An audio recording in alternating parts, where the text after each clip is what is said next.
Olá, pessoal. Eu sou a Thaís Polimene, sou produtora, roteirista e curadora. Eu sou apresentadora de 3 podcasts, Utopia 2222, Profissões da Economia Criativa e as Minas Gerais que vocês estão assistindo.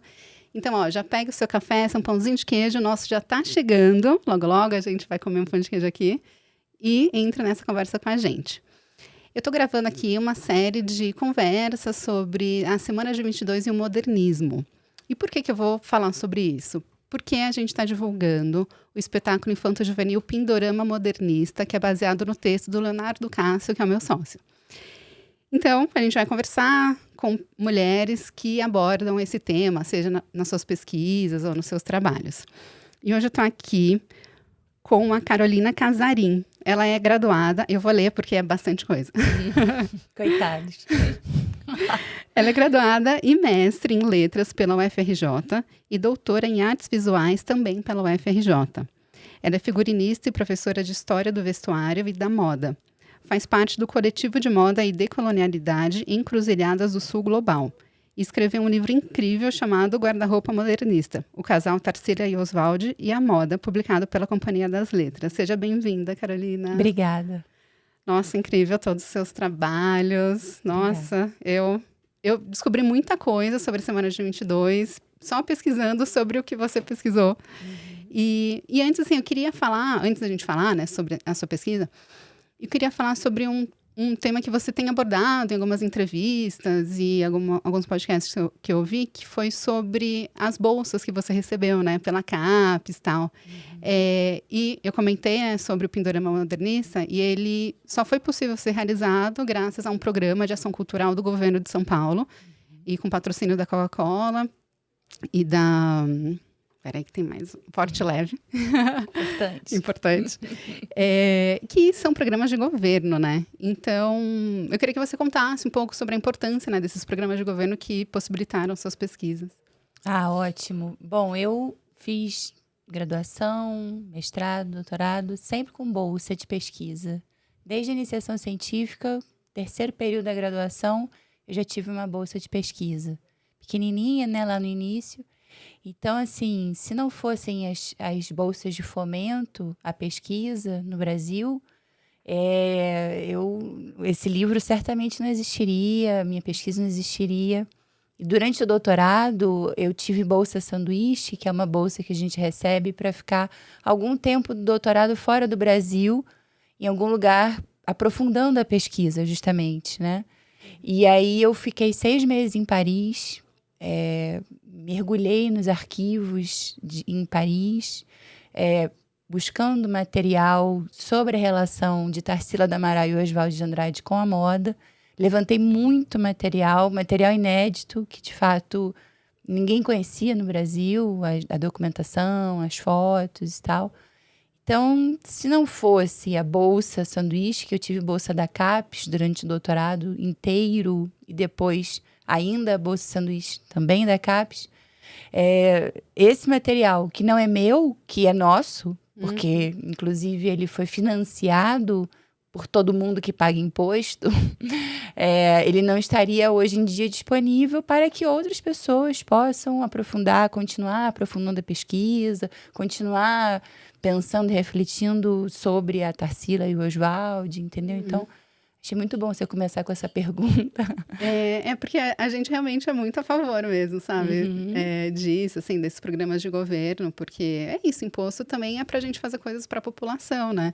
Claro. E tudo que é feito por meio dos programas são para a população, né? Por exemplo, os espetáculos que o pessoal fala da Lei Rouanet e tal, tem muitos ingressos distribuídos para a população gratuitamente, sabe? Então... a gente super a favor, e quando eu vi que tinha sido pela CAPES, eu falei, gente, que interessante, porque tem muito disso também, né, que o que acontece na academia, às vezes fica na academia, e você conseguiu trazer para a sociedade. Como que foi isso? Você já tinha essa ideia ou foi natural? Eu sempre quis publicar a minha tese, né, porque esse livro, ele é a minha tese de doutorado. Inteirinha, assim? Você não mudou nada? Não, mudei um monte de coisa. Palavras, eu acho que principalmente, né? A estrutura é diferente. Entendi. Quer dizer, a tese, ela tinha 400 páginas, né? Era uma outra... tinha todo um capítulo introdutório bastante metodológico. O encadeamento dos capítulos foi outro. Quer dizer, o fato de eu ter publicado a tese na editora Companhia das Letras, que é uma editora muito grande, né, que tem uma capilaridade enorme, né, e que não é um perfil de editora acadêmica, na verdade, para mim foi maravilhoso, foi muito bom, porque o meu, como você falou, assim, de que serve a pesquisa se ela não for lida? Eu acho que eu nunca li uma pesquisa de doutorado, por exemplo. Talvez tenha lido, mas não sabe, às vezes, né? Mas... só se tivesse sido publicada por alguma editora mesmo, né? Agora, ir em algum lugar, deixa eu ler aqui uma pesquisa de doutorado. Uma tese, vai ali no banco de teses, né? A gente não tem muito essa cultura, né? Isso é um problemaço, eu acho, na estrutura educacional, talvez no mundo inteiro, mas no Brasil especialmente, né? Porque existe um vácuo entre a pesquisa de ponta que é feita no Brasil, e que é uma pesquisa de ponta, porque, inclusive, tem financiamento, poderia ter muitíssimo mais, a gente sabe, né? E a grande população, quer dizer, o grande público. Totalmente. Então, isso é um ponto muito interessante, assim, a ser solucionado, eu acho, né? Como a divulgação científica, nesse sentido, não só a divulgação científica da ciência, como, por exemplo, um Átila Yamarino, que é maravilhoso. Foi a primeira pessoa que a gente sempre pensa, né? Mas outros campos, no campo social, no campo econômico, no campo da história da moda, no campo das artes, no campo da literatura. Certamente, muita coisa que é pesquisada, né, no âmbito da academia no Brasil interessa muita gente. Muito. Inclusive, enquanto eu estava lendo, né, algumas partes do seu livro, vendo as entrevistas que você deu também sobre ele, eu descobri tanta coisa, porque a Semana de 22, acho que foi a matéria que eu mais gostei, assim, na escola, principalmente da parte de história. E eu descobri que eu não sabia nada. Por exemplo, eu não sabia que a Tarsila não tinha participado da Semana de 22. Ela estava em Paris, né? Tava em Paris estudando arte acadêmica, né? Falando nisso, né? E aí eu fiquei pensando, olha, como seria interessante, quer dizer, como é interessante, né? Seria na época também, mas como é interessante a gente, por exemplo, levar o seu livro para jovens que estão na escola, estão nessa fase de estudar a Semana de 22, e pessoas que gostam de moda, sabe, aprenderem história por meio do seu livro, né? Fazer esse casamento. Porque eu fico realmente pensando como fazer com que os jovens gostem mais de estudar, né? Porque eu acho que ainda tem aquela estrutura muito formal, né? Do estudo. Falar da história como decoreba. Você é formada em letras, né? A literatura como decoreba também, né? E eu acho que por meio do seu livro fica muito fluido, né? Aprender. Que bom.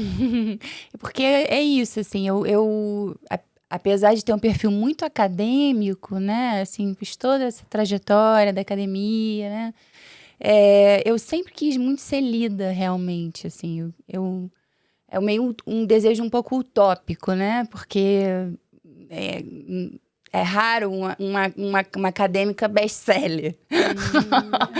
Mas, assim, o meu sonho como uma boa leonina é ser lida, realmente, assim, por muita gente. E eu acho que por isso, porque eu acho que aprender dá prazer. Sim. E as pessoas precisam... Seria bom, eu acho, né? Se reconectar um pouco com esse prazer da aprendizagem, do conhecimento.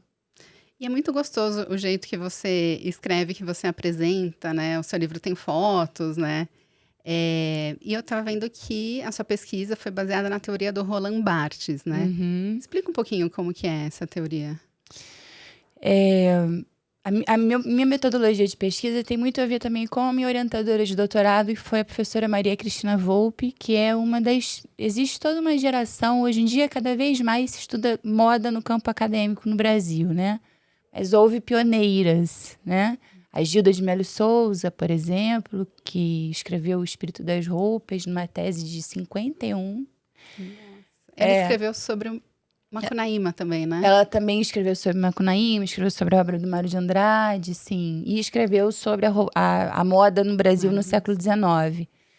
E depois teve essa geração também da minha orientadora, que são mulheres que defenderam o doutorado por volta do final da década de 90, início dos anos 2000. Então, eu segui muito uma metodologia que a gente chama de cruzamento de fontes, né? Quer dizer, porque estudar roupa, ainda mais estudar roupa de gente que já morreu há 100 anos, sei lá, há muito tempo, há 50 anos, né? É complicado. A Gilda de Mello e Souza fala isso, né? A roupa, ela só está pronta no corpo em movimento, né? Então, ela, como uma fonte de estudo, necessita de fontes secundárias que apoiem essa fonte primária, que seria o vestuário, né? Ou o corpo vestido. E a teoria do Roland Barthes, que foi um filósofo, um teórico da literatura, linguista, sei lá. Muitas coisas. Como você quiser chamar francês, né? Me ajudou muito porque ele estabelece além dele ter já um pensamento sobre imagem, né? Que eu usei muita imagem também. Ele estabelece, então, semiologia, né? Toda a ciência dos signos, que tem tudo a ver também com roupa, moda. Ele estabelece essa metodologia de análise em que, para você decodificar o significado da aparência de alguém, é preciso que você entenda qual é o contexto em que aquela pessoa viveu, né? Uhum. Então, quando a gente olha uma foto da Tarsila, é incrível. Eu amo a Tarsila, ela era linda, elegante. A gente tem algumas informações a partir daquela foto isolada. Mas quando você encaixa aquela foto no quadro da sociedade brasileira dos anos 20, ela ganha outro sentido, né? Total. Então, assim, muito resumidamente, para não ficar chato. Não, mas é incrível. Porque começar a falar... que deve ser, realmente. Acho que daria para falar disso no podcast inteiro, né? Daria. Roland Barthes, assim, a metodologia que ele desenvolveu, porque ele, justamente como linguista, ele pega a teoria da linguagem do Saussure, em que existe enfim, o signo, né? A fala e a língua, que seria a manifestação individual de uma regra e a regra. Tá. Né? Uhum.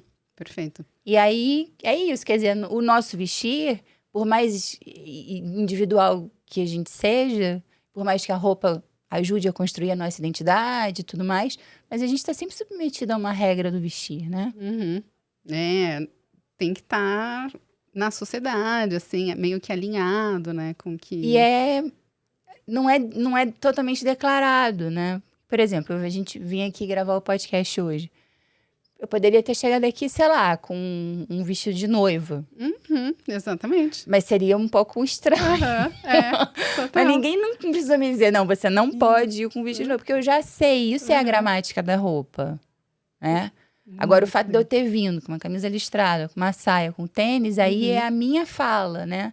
É a maneira como eu falo a minha roupa, né? Então, isso basicamente é a teoria do Roland Barthes, assim. Tiveram outras coisas também, essa coisa da metodologia do cruzamento das fontes, que ele estabelece. Que não é do Roland Barthes, essa metodologia. É também, só que aí é do sistema da moda. Esse ensaio, essa relação entre moda e linguagem, entre vestuário e linguagem, é de um ensaio que ele publicou chamado História e Sociologia do Vestuário. Uau. Mas ele tem um outro livro, que é um livro inteiro sobre moda, que é o Sistema da Moda, em que ele estabelece 3 tipos de vestuário. Vestuário escrito, vestuário imagem e o vestuário roupa, propriamente dito, né? Então, isso, para uma análise das fontes, foi super importante, né? Essa separação. Uhum. Porque você teve muitas fontes, né? Eu estava lendo, acho que na apresentação do seu livro você fala todas as fontes que você teve. E teve 2 que me chamaram a atenção, que uma foi do Instituto de Estudos Brasileiros. Do IEB. Isso, que eu vi um podcast que você gravou. E da Casa Mário de Andrade. Eu falei, nossa, o que tem, assim, nesses 2 lugares? Conta um pouquinho. O IEB tem um pluriverso, não é nem um mundo. E eu nem sabia que existia, gente, olha. Nossa, é uma loucura, assim. Porque fazer pesquisa em arquivo é uma cachaça. Você fica meio viciado. Porque é muito bom você entrar em contato com manuscritos, fotos, recortes de jornal, livros que pertenceram ao próprio Mário de Andrade e que estão no IEB, não no arquivo, mas na biblioteca do IEB. Quase tudo que pertenceu ao Mário está no Instituto de Estudos Brasileiros na Universidade de São Paulo, lá no Butantã. Um prédio incrível, sim. Até você comenta a diferença entre coleção e fundo, né? Tipo, tem o fundo Mário de Andrade, tem a coleção, algumas outras coleções. Qual que é a diferença? E isso aí é uma discussão. E aí é o povo tá da biblioteconomia, museologia, da arquivologia que vai... Porque... eu não sei, não é muito a minha... Eu acho fascinante, assim, li algumas poucas coisas, até para você entender... Porque uma vez que você entra no arquivo, como é que você vai fazer a sua pesquisa, né? Quer dizer, existe... A questão do método é sempre fundamental para qualquer pesquisa. Então, eu li algumas coisinhas assim, mas não me aprofundei, porque são discussões teóricas, assim, é fundo, é coleção. Tá. E eu acho que isso varia um pouco de arquivo de instituição para instituição também. Entendi.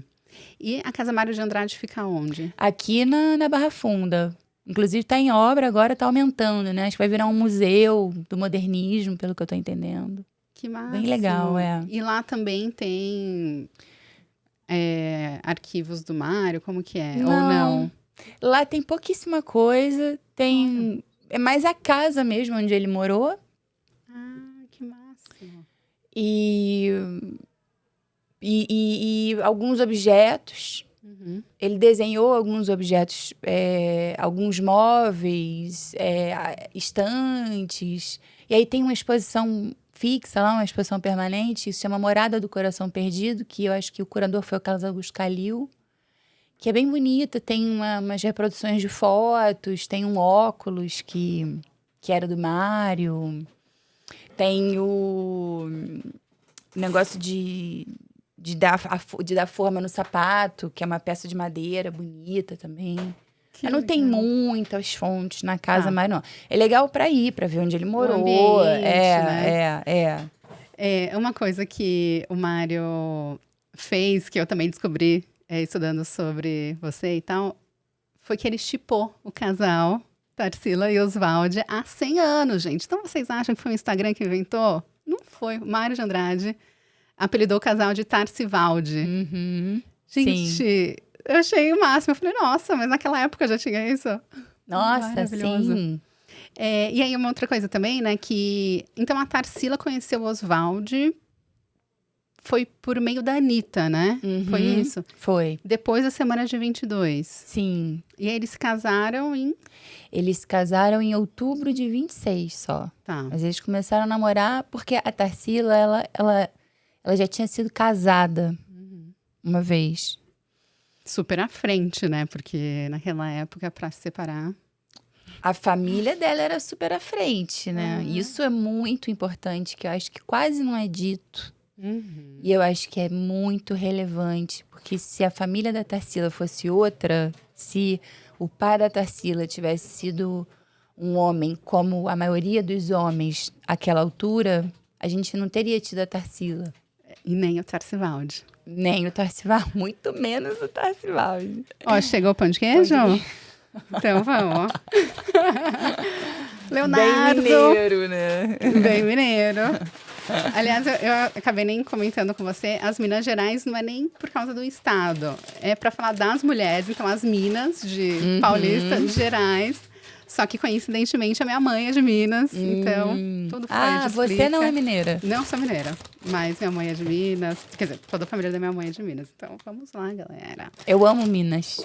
Ai, Minas é demais, né? Os mineiros são incríveis também. São, literatura maravilhosa, Drummond, Guimarães. Nossa, Guimarães, incrível.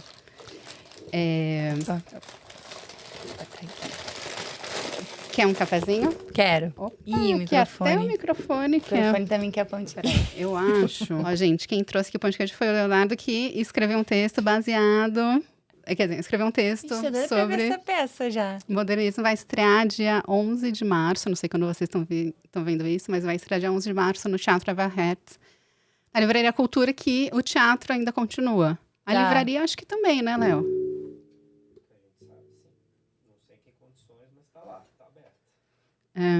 E é super legal. É uma história que tem Macunaíma, tem as lendas brasileiras. É como se fosse uma continuação do primeiro espetáculo, que foi O Sonho de Herói, que o Léo escreveu, falando sobre as lendas brasileiras. Então, tinha vários personagens fantásticos, assim, sabe? Uhum. Bem legal. Então, convidadíssima, Sim, quando estrear. quero ir. E aí, a gente estava falando, então, do Mário, né? Que shippou o casal. E eles se casaram em 26, porque é isso, a Tarsila já era casada. E quando eles se conheceram, em junho de 22, eles... Acho que deve ter sido uma paixão bem, né, assim... Avassaladora. Fulminantes. E aí, já no final de 22, eles já estavam, acho que, assim, namorando, né? Muito interessados, pelo menos, um pelo outro.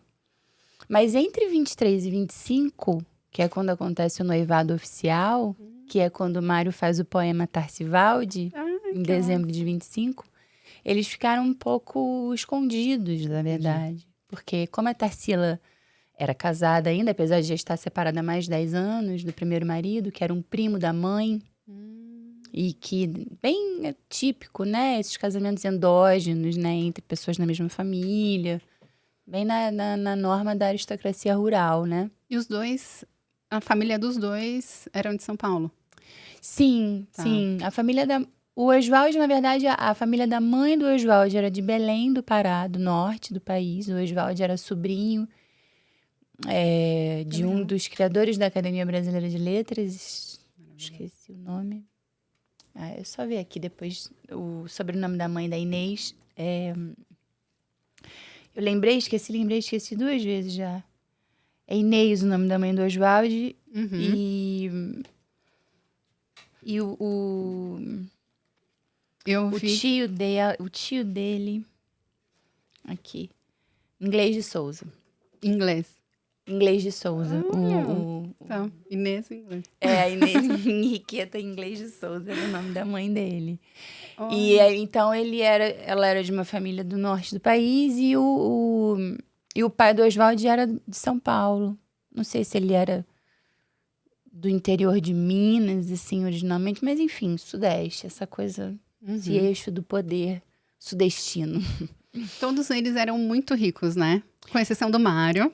Sim, Mário de Andrade não era rico. Era um trabalhador, um professor de música, burguês, trabalhador. Não era pobre, claro. Sim. Mas era de uma burguesia, enfim, de profissionais liberais aqui de São Paulo, né? Inclusive, você comenta que o vestido de noiva da Tarsila foi inspirado no vestido de noiva da Inês, né? Ele foi feito a partir do vestido de noiva da Inês. Gente. Foi feito. Está na Pinacoteca de São Paulo. É uma das poucas roupas que pertenceram a Tarsila e que é um documento fundamental do nosso modernismo, né? E que está na Pinacoteca de São Paulo lá, resistindo bravamente ao tempo. Tá lá. E aí, como é um documento, é uma fonte primária, porque é a roupa, né? Então, deu para levantar muita coisa sobre o vestido, sobre essa peça, esse vestido de noiva, né? O vestido de casamento, que é uma roupa muito importante, que foi feita pelo Paul Poiret, a partir do vestido de noiva da mãe do Oswaldo. Maravilhoso. Comenta um pouquinho sobre Paul Poiret, porque eu nunca tinha ouvido falar. Quando eu vi pela primeira vez, eu falei, gente, mas assim, nem imaginava como se escrevia, sabe? Será que é tipo Pupurri? Mas não, é o Paul Poiret. Então explica sobre ele que ele foi um estilista muito importante, né? Foi. Lá de Paris. Foi. No início do século XX. Na história da moda, ele é aquelas coisas, aquelas generalizações da história, né? Ele foi um dos responsáveis por liberar as mulheres do espartilho.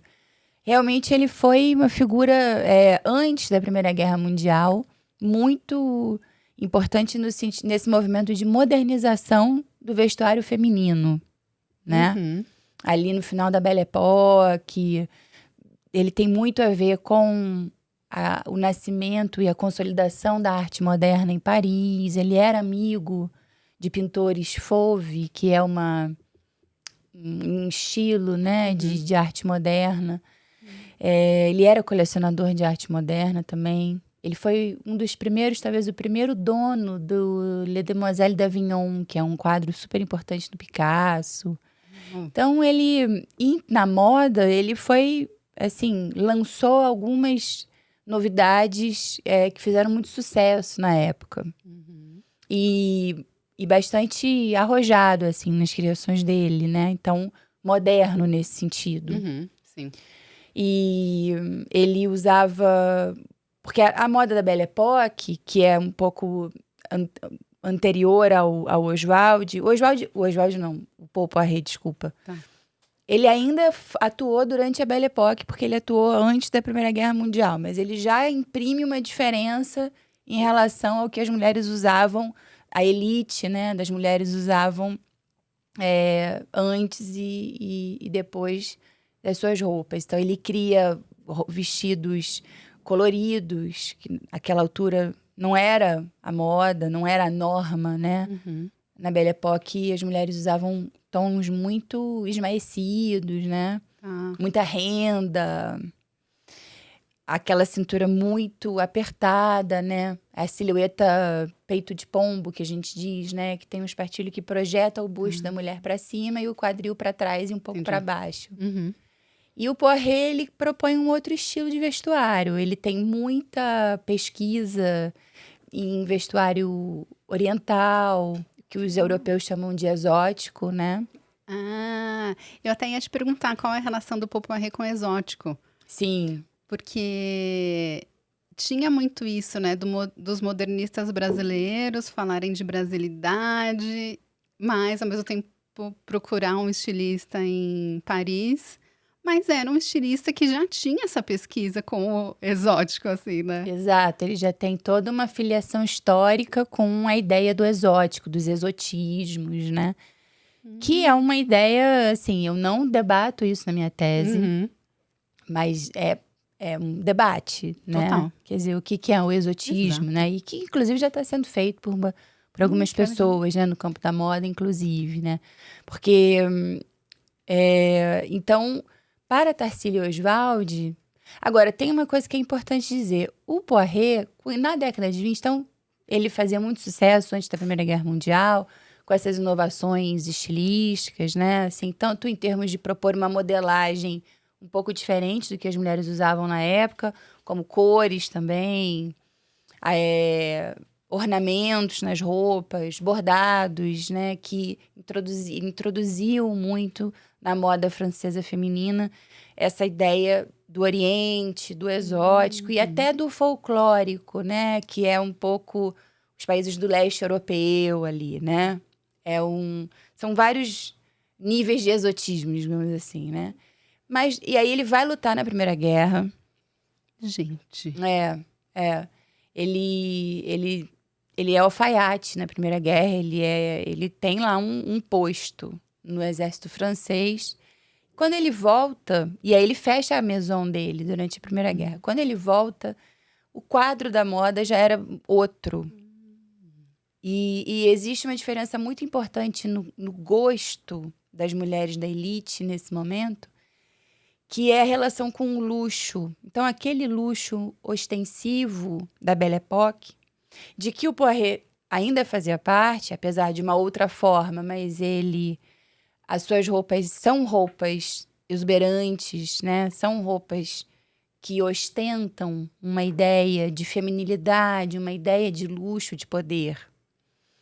Isso mudou durante a Primeira Guerra porque foi um trauma histórico, né? A Primeira Guerra. Então, já não fazia mais sentido, né? Não fazia mais muito sentido essa ideia de exibição, né? O luxo passou a ser exibido de uma outra forma. Não é que deixou de existir, mas são outras estratégias de manifestação do seu status social, né? Digamos assim. Então, passou a ser mal visto a mulher que usava roupas muito chamativas, por exemplo. Especialmente logo depois da Primeira Guerra, ali no iníciozinho dos anos 20, né? E a ideia de feminilidade, né? A ideia de feminino também estava mudando naquela época. E aí começa a se fortalecer cada vez mais no campo da moda feminina a ideia de uma mulher moderna, né? As fortunas mudam de mão, surgem cada vez mais no quadro do high life os norte-americanos, os americanos, os sul-americanos, né? Esses grandes industriais, esses grandes acumuladores de dinheiro, os banqueiros. Quer dizer, com a Primeira Guerra, o dinheiro anda, né?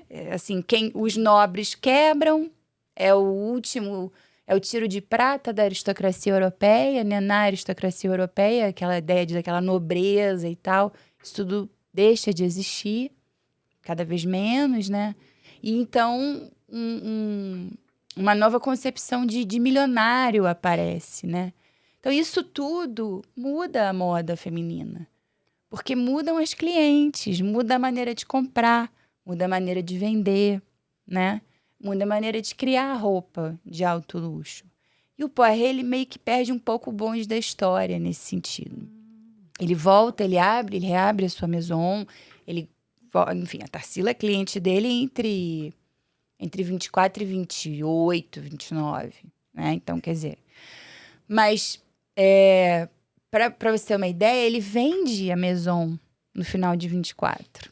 Então, ele foi as coisas super importantes do Poiret, né? Além dessas inovações estilísticas, dessa relação com o exotismo, ele foi aquele que criou as linhas de difusão, que é o que a alta costura basicamente sobrevive muito hoje em dia em cima das linhas de difusão, que é o quê? Perfume, acessório, maquiagem. Isso são as linhas de difusão da alta costura, entendeu? São as bolsas. Da vestimenta, assim. Ele foi, talvez, o primeiro a propor isso na sua maison. Que máximo. Né? E até hoje tem essas linhas dele ou não? Então, aí ele fechou a maison, ele vendeu a maison no final de 24. Aí, no final de 28 ou 29, ele é expulso da própria maison, porque ele vendeu a maison para um... Aí, até na maneira de falir, ele foi pioneiro. Maravilhoso. É verdade, né? Steve Jobs depois fez igual. Várias, né? Hoje em dia são, sei lá, 3 pessoas são donas de tudo. Total. Do mundo inteiro, né? Uhum.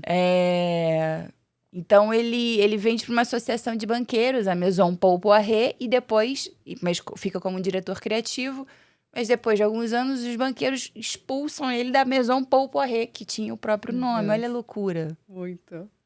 Aí, ele ainda abre uma outra casa, enfim, até mais ou menos 31, mas ele morre, eu não sei que ano que ele morre, mas ele morre com a maison fechada. Aí, depois de muitos anos, eu sei que reabriu a Poiret. Acho que é uma coreana que comprou, um grupo coreano, acho que é uma coreana estilista. Desculpa, eu tinha que saber esses nomes todos, porque, né? Imagina, a gente sem procura aí no Google, depois a gente... tudo certo. Não. Então, hoje em dia, não sei se eles vendem perfume, Entendi, entendeu? Tá. Mas meio a Tarsila que retornou, usava assim. perfume do Poiret. Ela fala isso. Um depoimento ao Museu da Imagem e do Som.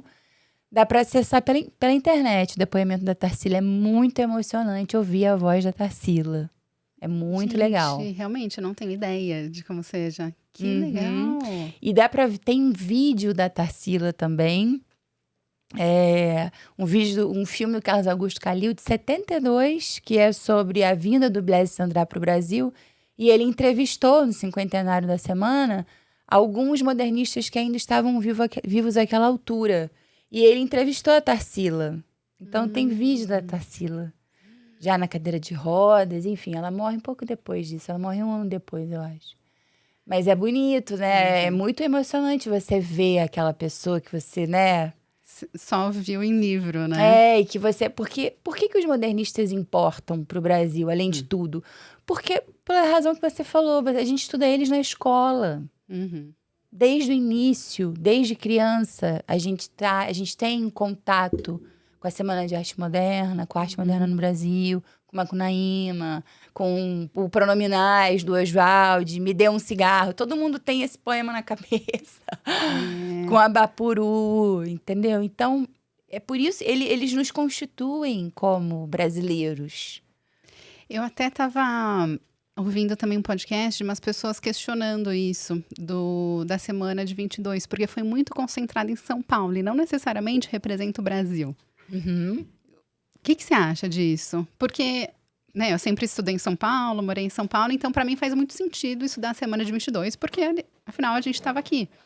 Só que saber que no Brasil inteiro é estudada a semana de 22, eu realmente fico pensando, nossa, mas e nos outros estados? Não aconteceu nada? Provavelmente aconteceu, né? E a gente não estuda, né? Aconteceram muitas coisas em 1922 que estão para além do campo da arte, né? Da literatura. Centenário da Independência, né? Os 18 do Forte, no Forte de Copacabana, né? Já um movimento tenentista aí, que depois tem aqui em São Paulo em 24 e tal. Então, assim, inclusive, existem depoimentos de pessoas da época, pessoas importantes, que falam isso. Na verdade, assim, a Semana de Arte Moderna de São Paulo, ela não foi o acontecimento mais relevante do ano, nem um pouco. Mas acho que paulistano é marqueteiro. E aí fez... Paulistano é marqueteiro. Não é? Fez a gente acreditar que foi. Não, mas a então, coisa mais acho que são importante. duas coisas que é importante dizer e separar, né? Primeiro que, de fato, a Semana de Arte Moderna, o fato dela ter acontecido aqui em São Paulo, fez parte de um projeto político-cultural da elite de São Paulo para afirmar o lugar da cidade como a cidade uma das cidades, ou a cidade, porque essa é a pretensão mais importante do país, não só em termos econômicos, mas também em termos culturais. Isso é um ponto. O outro ponto é o que foi feito da semana ao longo de 100 anos, né? Exatamente.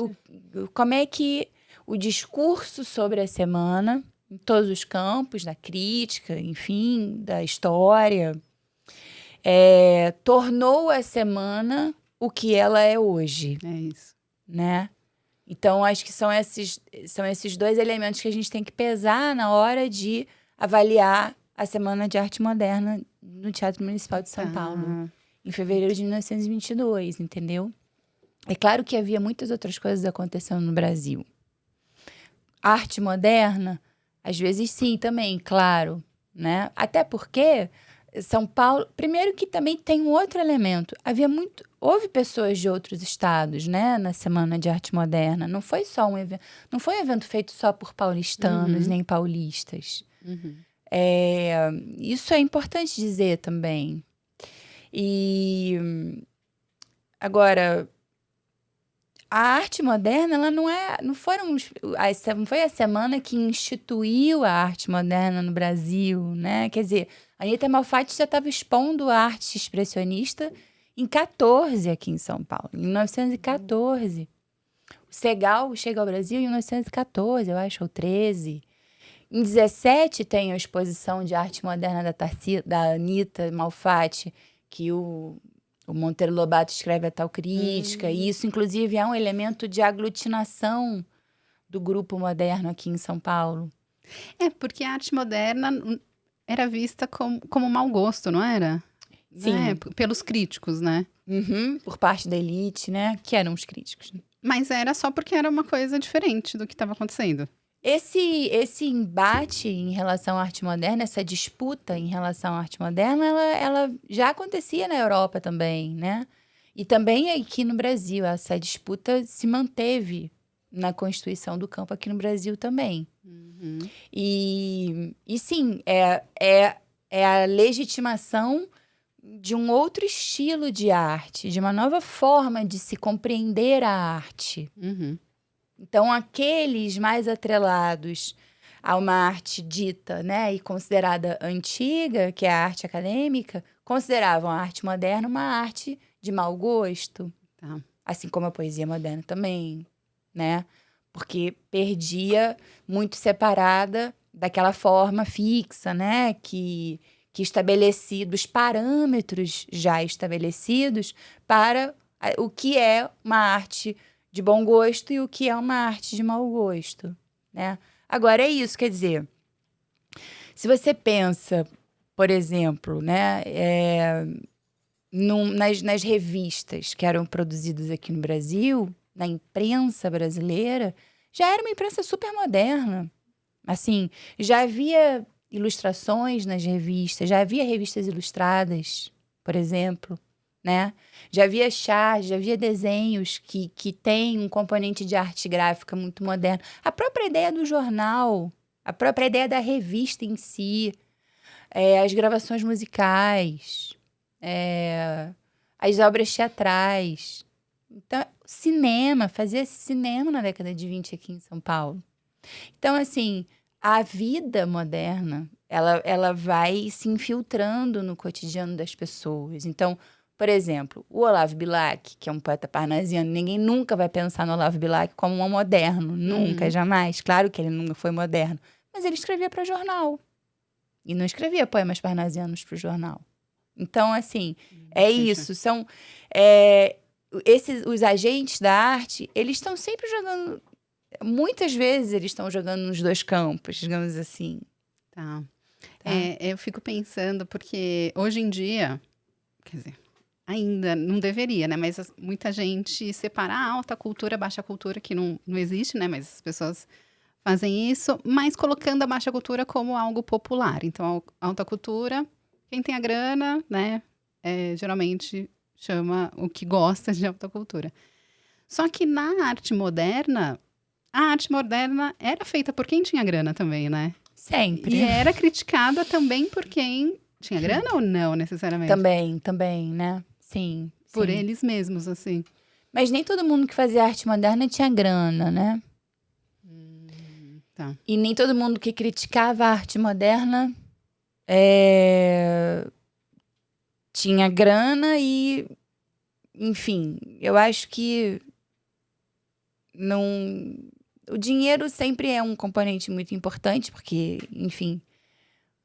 Por exemplo, se a Tarsila e o Oswald, que eram milionários, não tivessem tido dinheiro para morar em Paris, a nossa arte moderna teria sido outra, né?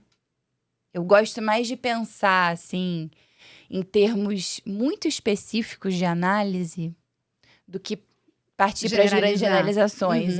Tá. Eu tenho dificuldade porque eu tenho medo de generalizar, é sempre um pouco empobrecedor nesse sentido. Super. Ainda mais quando a gente está falando de dinheiro, né?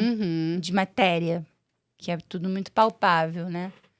Mas, assim, certamente o dinheiro, enfim, é o que move o mundo. Mas o fato deles terem ido morar em Paris, isso foi importante, então, para divulgar a arte moderna ou para eles serem percebidos aqui no Brasil de uma forma mais...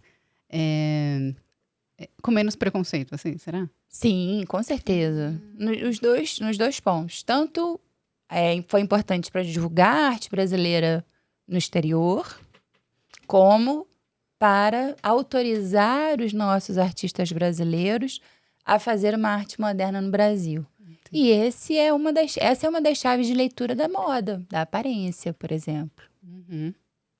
Porque se a Tarsila não fosse a caipirinha vestida por Poiret, certamente ela não teria sido tão legitimada, né, e autorizada a fazer a arte moderna dela, uma arte de mau gosto, com todas as aspas, né? Porque ela era uma figura impecável, né? Assim, em termos de aparência. Uma mulher rica que se vestia com alta costura francesa. Quem é que vai duvidar do gosto dessa mulher? Entendi. Né? Então, o dinheiro ajuda nesse caso, porque foi um investimento. Era muito caro comprar roupa do Poiret. Eles tinham foi muita grana mesmo, entendeu?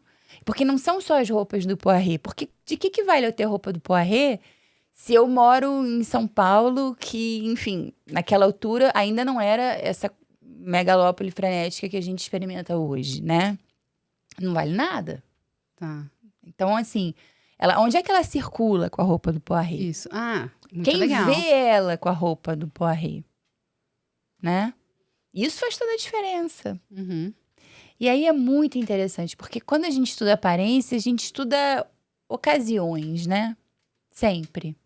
Porque é aquela ocasião em que a Tarsila usou o vestido, por exemplo, o Écossais, do Poiré. Tá. Na abertura da primeira exposição individual dela. Que é o da caipirinha, né? Que é o da caipirinha, Uhum. né? Então é isso.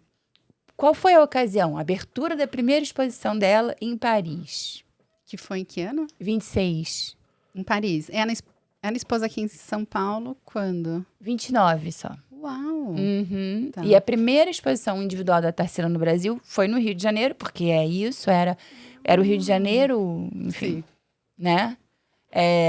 Por isso que São Paulo quis trazer para São Paulo alguma Também, coisa, né? Porque tudo é. acontecia no Rio, né? Ainda assim, né? Essa altura ainda assim, era capital, né? Enfim. Sim. A primeira exposição da Tarsila no Brasil foi no Rio de Janeiro e depois é que veio a mesma exposição para São Paulo. E aí, nessas aberturas, as exposições aqui no Brasil, ela também estava de Poiré. Sim, então, aí como é que a gente sabe disso? Porque existem as fotos, aí é coisa da ocasião, né? Então, tem uma foto da Tarsila muito famosa, que é a Caipirinha, que ela tá na frente do Morro da Favela, que foi um quadro super importante para a produção dela, que ela expôs em 26, que é a produção mais ligada à fase pau-brasil, né? E é um vestido xadrez, assim, muito... que lembra muito para nós brasileiros a nossa roupa da caipira mesmo, das festas juninas, Ah, né? Remete a esse universo, essa roupa. mas o original não foi inspirado nisso, né? O original, como assim? A ideia original foi inspirada nos escoceses, né? Era Do vestido? Isso. O xadrez, em francês, se chama écossais, porque faz uma referência aos tartãs escoceses, né? Que são... Olha, tá. usam tecido xadrez, Uhum. tá? E aí, o Poiré que criou esse vestido. Sim, a maison dele criou esse vestido e a Tarsila e o Oswald escolheram essa roupa Entendi. para Tarsila usar Uhum. na ocasião da primeira exposição. Uhum. Agora, o verso é anterior à roupa. O verso, Caipirinha vestida por Poiré, que faz parte de um poema. Faz parte de um poema Uhum. de 1925, chamado Atelier, do livro Pau-Brasil, do Oswald de Andrade. Tá. Então, o que eles fizeram? Quando eu fui para Paris, a minha obsessão era encontrar documentação que comprovasse, porque a minha ideia original era que a Tarsila e o Oswald, quando eu falo a Tarsila e o Oswald, é porque o Oswald foi muito importante na escolha, na construção da aparência da Tarsila na década de 20, porque ele incentivou muito ela a usar a Maison Paul Poiré. Uhum. Ele fala de dois estilistas, o Jean Patou e o Paul Poiré. Mas, na verdade, o Paul Poiré, como eu estava falando, na década de 20, ele já era quase um antiquado. Tá, como você falou.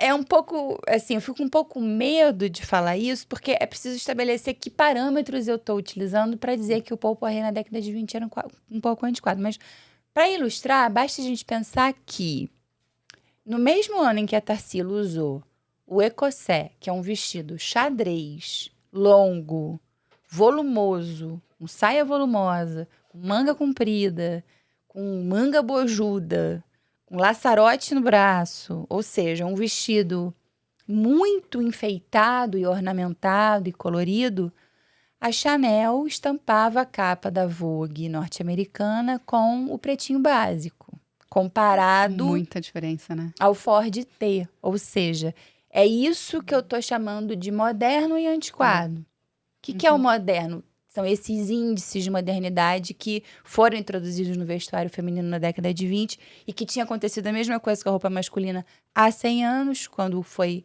criado o terno, que é essa ideia de neutralidade, de uma roupa que favorece a agilidade, o movimento, cores que não eram usadas pelas mulheres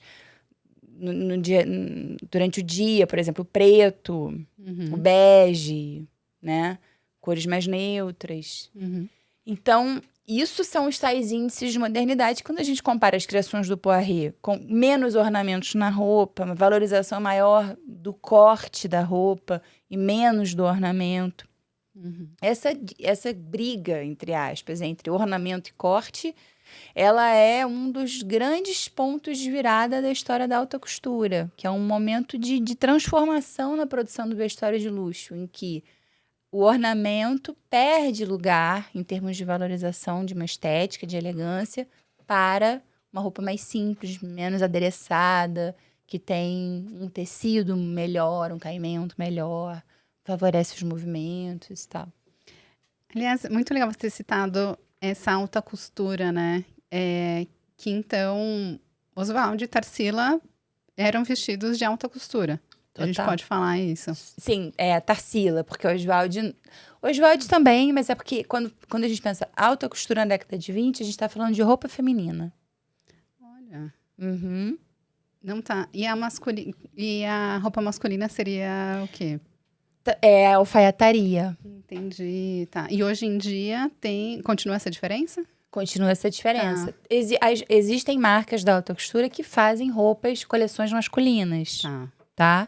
Mas, no fundo, a alta costura é uma instituição, é como um clube. E aí, você tem que atender algumas regras. Por exemplo, se eu passar na frente do Clube Pinheiros hoje e quiser entrar como sócio, eu não vou poder. Porque o cara vai perguntar quanto você recebe, quem é tua mãe, quem é teu pai, quem é teu avô, quem é teu bisavô, enfim, onde você mora, né? É mais ou menos isso, entendeu? Na alta costura também tinha tem essa que ver seleção. Quantas maisons a marca tem, quantos funcionários ela tem, qual é a produção, entendeu? Eles avaliam uma série de prerrogativas para ver se aquela maison faz parte da Câmara Sindical da Alta Costura, que é a instituição que determina quem é alta costura e quem não é. Então, a Tarsila se vestia de alta costura e o Oswald... O Oswald também se vestia com marcas muito luxuosas, masculinas, alfaiataria, inclusive uma chamada Sulca & Company, que era uma norte-americana. Que é uma super estampada.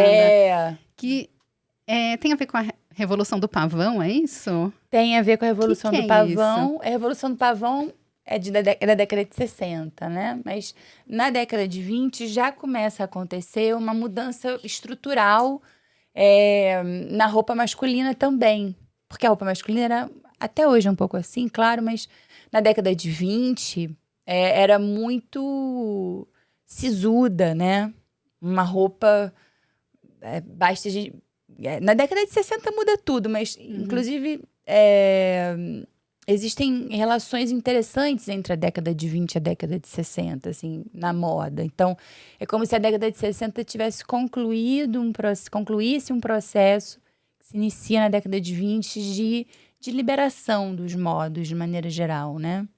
Então, mas quer dizer, na década de 20 a roupa masculina já começa a ficar mais colorida. A Revolução do Pavão é quando isso estoura no final da década de 60 e aí tem aquela moda super colorida e a roupa mais unissex, a calça jeans, né, para homens e mulheres e tal. Mas na década de 20 já começa a aparecer um pouco. Quer dizer, o colarinho mole. É porque parece absurdo, Parece, né? Tipo, pra quê, dane né? Esse colarinho Engomar. mole. O que isso importa? Mas na época importava muito. Tanto que o fato do Oswald... Porque, inclusive, era debatido em jornal. As pessoas que eram contra o colarinho mole, entendeu? É tipo, hoje em dia, roupa passada e roupa sem passar. É mais ou menos isso, Não é? Eu sou da sem passar, gente. Eu também. Até, inclusive, roupa de linho. Total. Nem tenho ferro em casa. Então, o Oswald, ele tem uma faceta dele, porque isso é muito interessante no Oswald, né? Ele sabia transitar muito bem entre as camadas que ele frequentava. Então, há fotos dele em que ele é um perfeito alta burguesia paulistana, com uma roupa super elegante e de acordo com as normas do vestir da roupa masculina de São Paulo naquele momento, que era bastante conservadora. E aí, essas roupas, assim, totalmente formais, geralmente eram feitas em Paris? Ou... Sim, muitas eram feitas em Paris. Mas também as roupas masculinas também, algumas eram feitas aqui. Mas eles compravam muita roupa fora. Uhum. Muita roupa fora. E aí tinha também quando ele usava sulcá, né? Sulcá. E em que ocasião que ele usava? Eu não sei dizer muito bem, porque eu não tenho... As fotos não são coloridas, né? E eu não tenho... Não tem muitas fotos dele usando. Eu vi uma foto que tinha as roupas, né? Não ele utilizando. É uma propaganda da Sulcá, tá. que foi publicada na revista Monsieur, que é uma revista de moda masculina da década de 20. E aí tem essa propaganda lá, um desenho lindo, super colorido. É lindo aquilo, né? Sim, nossa. É lindo. Essas revistas, por exemplo, elas podem ser consultadas no site da Biblioteca Nacional da França. Existe Inclusive, eles separaram, tem uma página chamada Presse de Mode, são só periódicos de moda desde o final do século XIX. E tá lá, Monsieur. Você pode consultar em casa isso. Tá. São parênteses, né? Mas eu não sei exatamente as ocasiões, porque como é que eu sei as ocasiões específicas das roupas da Tarsila? Porque existem fontes da alta costura que são os dépôts de modèle, que a tradução seria depósitos de modelos, em que é como se fosse o registro da patente dos modelos da alta costura, entendeu? Então, eles fotografavam uma manequim usando a roupa, frente e costas, e registravam aquilo. Entendi. Entendeu? E aí dava nome aos trajes e a data. Tá. E aí você descobriu isso indo no doutorado do sanduíche? Eu já sabia disso, porque a professora Maria Lúcia Bueno, que participou da minha banca de qualificação, ela me deu essa... Ela falou, você tem que ir a Paris pesquisar nos dépôts de modèle. Foi ela que me deu essa informação, a mim e a minha orientadora, sobre essa documentação da alta costura. Tá. Entendeu? Aliás, aí você estava contando sobre a sua viagem a Paris, que você queria descobrir alguma coisa. Então, eu queria descobrir documentação que comprovasse que a Tarsila e o Oswald tinham participado da criação desse vestido. Mas não participaram. Já... Logo no início, assim, que eu tava lá, eu descobri, consultando catálogos e as fotografias do Dépôt de Modèle, que esse vestido tinha feito parte de uma coleção, da coleção do início do ano de 1926. É um vestido de março de 1926, ou seja, na verdade ele é a coleção verão de 1926 da Maison Paul Poiret. Então, na verdade, aí eu acho que até ficou mais interessante, porque eles souberam usar uma roupa da alta costura, inserindo essa roupa na estética pau-brasil.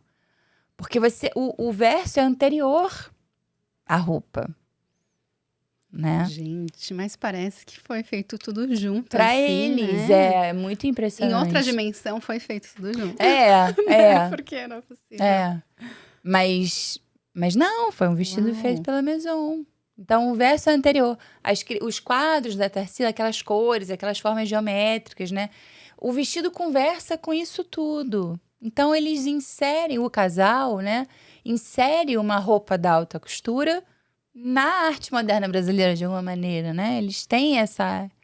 Então, eu acho que é interessante, porque da mesma maneira que a moda ajudou a Tarsila e o Oswald a justamente aquilo que eu estava dizendo, né? Autorizar a produção deles como artistas modernos brasileiros, né?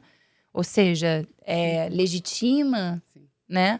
Também eles, por outro lado, souberam usar a moda, inserindo uma criação da alta costura francesa numa estética do modernismo brasileiro, né? Mais especificamente do pau-brasil. Não foi qualquer roupa, né, que eles escolheram. Porque poderia não se encaixar, assim, faz total sentido. Então, ali naquele momento, ela estava querendo se colocar... Ela estava se juntando, se colando um pouco à imagem do exótico, né? Da exótica, melhor dizendo. Quando ela, por exemplo, abre a exposição aqui no Brasil, ela usa uma roupa completamente diferente. Ela usa uma roupa, aí sim, uma roupa moderna, né? Porque é uma roupa preta e branca, sem volume, mais curta, Olha. sem adereços. Também do Poiré. Um vestido chamado flute, que é flauta. Tá. Entendeu? E esses Dépôt de Modèle que você pesquisou lá em Paris, conta um pouquinho como que é, assim, né? Era tudo que você imaginava? Como que foi?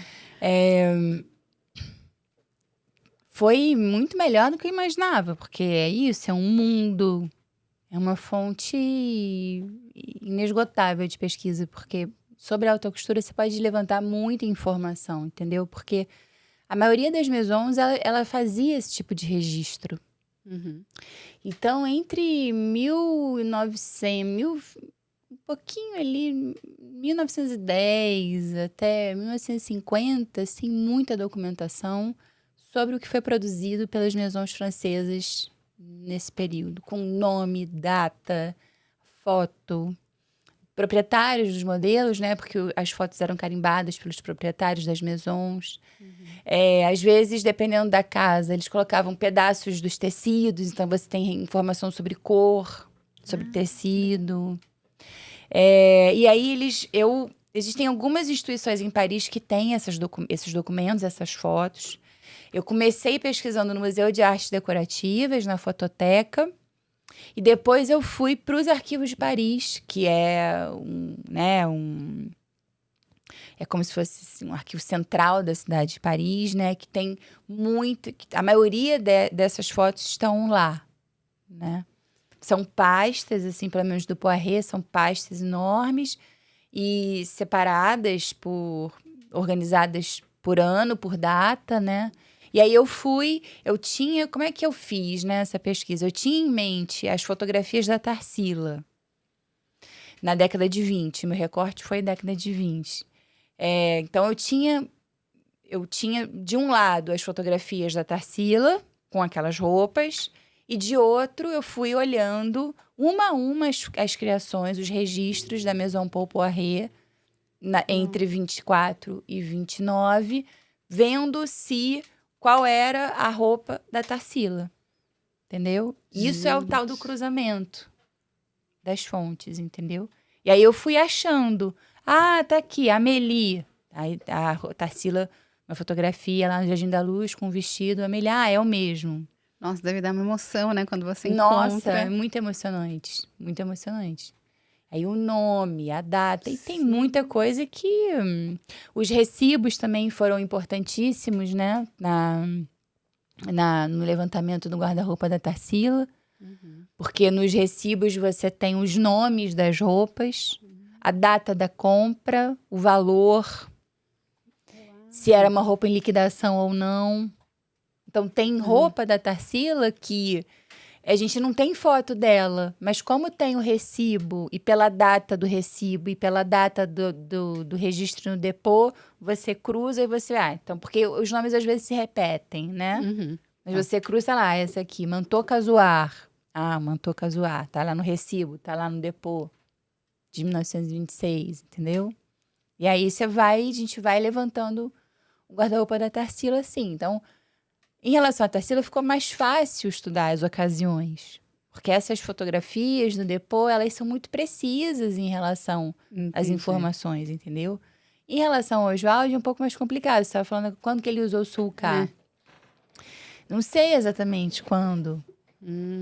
Porque não tem os registros Não tem coisas tão precisas. Tem um recibo da sulcá em nome do Oswald, tem várias fotos dele, que eu imagino que ele esteja usando camisas e gravatas da sulcá, mas eu não tenho certeza, né?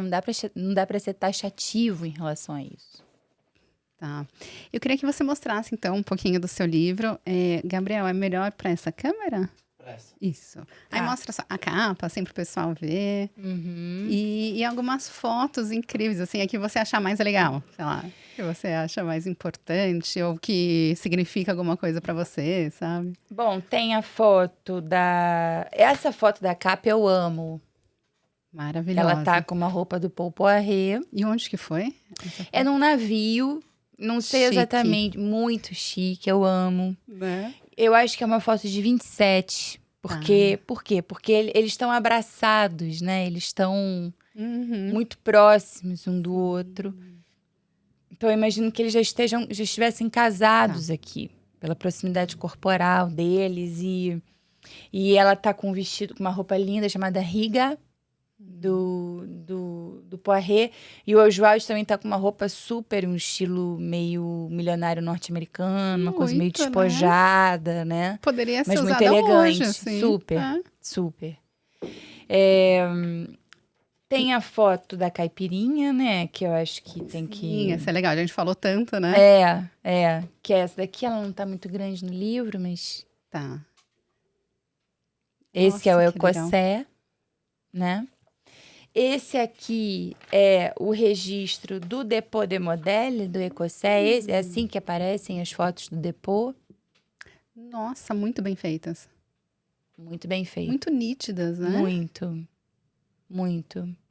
E aí é interessante porque a gente pode comparar a maneira como o vestido veste. Porque o que acontece? Quando um costureiro, quando um designer cria uma roupa, né? É isso, é um design, é um projeto. Então, ele imagina como aquela roupa vai vestir o corpo da sua cliente. Só que cada mulher tem um corpo, né? Existem tantos corpos, existem 7 bilhões de corpos no Isso. planeta Terra. Uhum. Então, essa padronização é uma idealização. Então, esse é todo o drama da roupa produzida em massa, né? Quer dizer, você pasteuriza Tamanho os único, corpos. gente. Não Por isso que existem entendo. os padrões de beleza, para vender, né? E aqui, você vê que a maneira como a roupa veste o corpo da Tarsila é muito diferente, né? Enfim. Então, Esse é o Écossais. o mesmo vestido. É o mesmo Écossais. vestido, é o mesmo... Nossa, realmente é bem diferente. É bem diferente. Eu nem tinha reconhecido. Uhum. Eu gosto muito dessa foto aqui, que eu acho que ela ficou tão bonita no livro. Que é uma foto da viagem ao Oriente que eles fizeram. E que é uma foto de página dupla maravilhosa, que estão... Todo o grupo da viagem. A Tarsila tá de Poiret, claro. No Egito de Poiret. Não, ela tá na fazenda de Poiret. Ela tá em todos os lugares de Poiret. Nossa, é muito dinheiro mesmo, hein?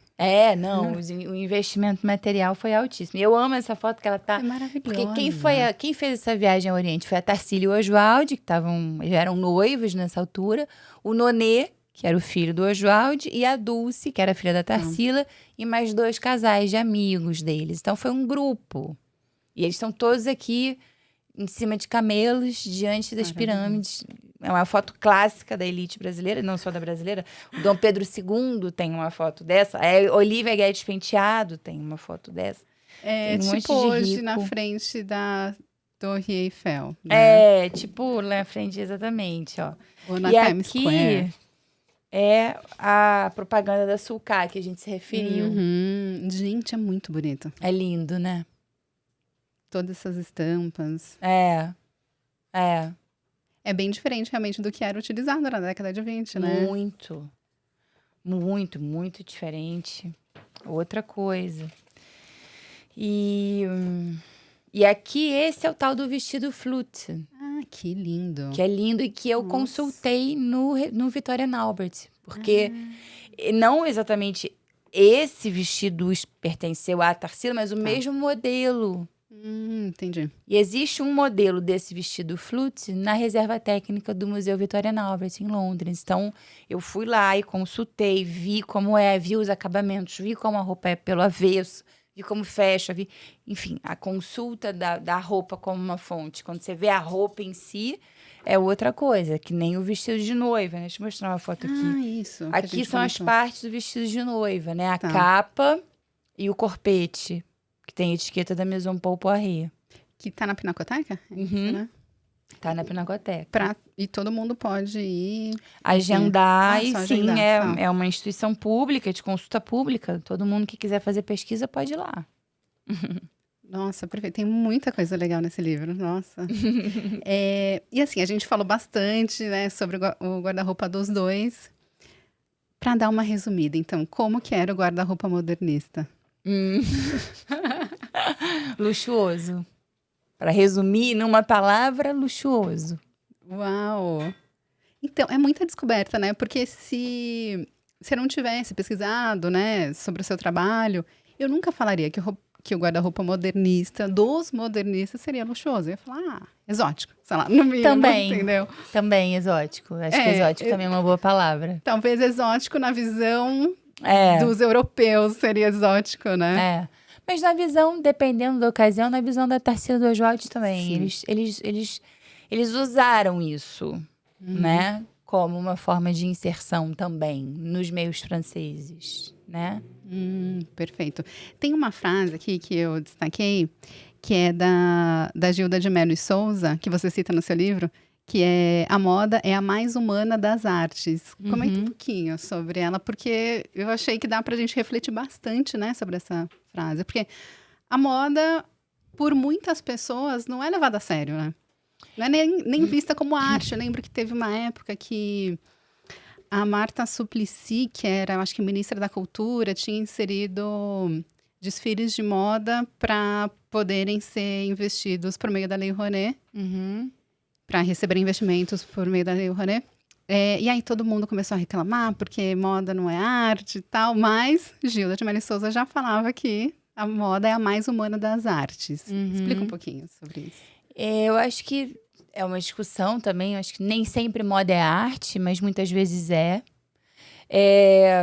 Essa frase da Gilda, é aquilo que a gente estava falando sobre a necessidade do corpo vivo para que uma roupa fique pronta, né? Então, assim, se a gente entende a moda como arte, qual é o suporte da moda? O corpo.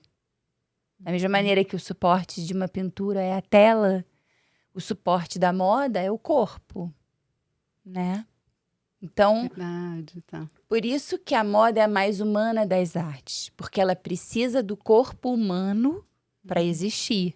Não basta ser um manequim, porque o manequim não é um corpo vivo, porque o corpo vivo é um corpo articulado e é um corpo em movimento, necessariamente. Mesmo parada, a gente está em movimento, a gente está viva, né? Então, para que uma roupa fique pronta, para que uma roupa seja arte, ela necessita do corpo. Então, acho que é nesse sentido que ela falou que ela afirma que a moda é a mais humana das artes, entendeu? Porque ela, sem um corpo, não existe. Nossa, incrível. E para finalizar, eu queria falar sobre uma coisa que não tem nada a ver com arte, mas eu vi no seu Instagram, que me deixa muito curiosa, que era um dia que você tinha ido no Ponto Chique, comido Bauru, e você falou de um sanduíche de patê com queijo e abacaxi do Cervantes. De onde que é? É São Paulo ou é no Rio? Não, é no Rio. Ah, E que acabou, na verdade. não! Na verdade, eles reabriram o Cervantes, mas não tem mais o sanduíche de queijo com patê. Ai, nem fala. Eu falei, nossa, e eu sou super assim, de comer coisa diferente. Eu falei, nossa, quero ver. E eu vou pro Rio agora em maio. Eu pensei, bom, se for no Rio, tá tudo bem, eu vou lá e Procura o Cervantes, que aí eles têm uns sanduíches com pernil e tal. Ah, eu não como carne. Ah, mas patê, você não come? Patê é patê, patê é Mas carne. patê de quê? Patê de fígado, patê não, de frango, então não. patê de... Ah, então não ia comer. Não ia comer. Então tudo bem. Tem uma outra coisinha aqui que eu vi também, que você participou em Buenos Aires de um evento. Que foi o Utopias, Itinerários e Outras Devoraciones, 100 años de vanguardia em Brasil. E um dos podcasts que eu apresento com o Léo é o Utopia 2222, né? Que a gente, né, tem todo o entendimento sobre o que é utopia e tal. Eu fiquei muito curiosa para saber como que foi esse evento. Foi super legal, foi no Malba, foi organizado por um pessoal, acho que da Unicamp e da Universidade de Buenos Aires. Nossa. E acho que foi um pouco para tratar dessas utopias do modernismo brasileiro. Falou bastante de Oswald, né? Falou do Mário de Andrade também. E o público era argentino? Tinha alguns brasileiros, Tá. mas era basicamente um público argentino. Meu livro vai ser traduzido para o espanhol, vai sair pela Universidade de Rosário. Nossa, parabéns! Sim. Gente, não é só o Brasil que se interessa pelo tema, né? Não, imagina, a arte moderna, existem muitas ligações. E é isso, quer dizer, eu falo de alta costura, falo da França, falo das relações América e Europa, né? Exato. Das maneiras como que você pode usar a alta costura, né? Nessas engrenagens de consolidação da arte moderna, a importância da aparência, né? Relação Brasil-Argentina, isso é uma coisa que a gente tinha que correr muito atrás, né? De se aproximar da América Latina, porque a América Latina é absolutamente maravilhosa, riquíssima, e a gente tem muito a aprender com eles, com os argentinos, com os colombianos, com os chilenos, com os uruguaios, com o peruano, com todo mundo.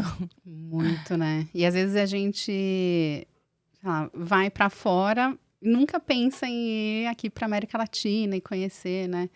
E tá tão pertinho, tipo, Buenos Aires. Eu amo Buenos Aires. Eu amo a Argentina. Eu sou meio suspeita pra falar, porque eu amo a Argentina. Eu fui pra lá uma vez, amei. Achei os argentinos super simpáticos, porque tinha todo aquilo, né? A Argentina não gosta de brasileiro. Não vi isso lá, não foi o que eu vi. É incrível. Eles têm uma maneira de pensar que eu acho muito, muito legal, assim, porque eles são... E até o mau humor deles eu gosto. Eles têm um humor engraçado, eles são muito irônicos, são um pouco ranzinhas, assim. Mas eles têm um pensamento... Eles estão sempre falando de política, tudo para eles tem uma dimensão política. Eles trazem isso para o discurso, para as discussões, entendeu? Acho que isso falta um pouco pra gente. Então, eu gosto muito dessa maneira de pensar, sempre olhando pela dimensão política das coisas, sabe? Perfeito. Dá pra gente perceber isso com os filmes argentinos, né? Que tem muito, até os filmes que não falam de política, estão falando um pouco de política. Nossa, perfeito. Então, Carol, deixa seus contatos, onde encontra. Bom, o livro, acho que como é pela Companhia das Letras, é muito fácil, né, de encontrar. Sim, todas as livrarias, ou no próprio site da companhia. A Amazon, enfim. Não sei se pode falar. Pode.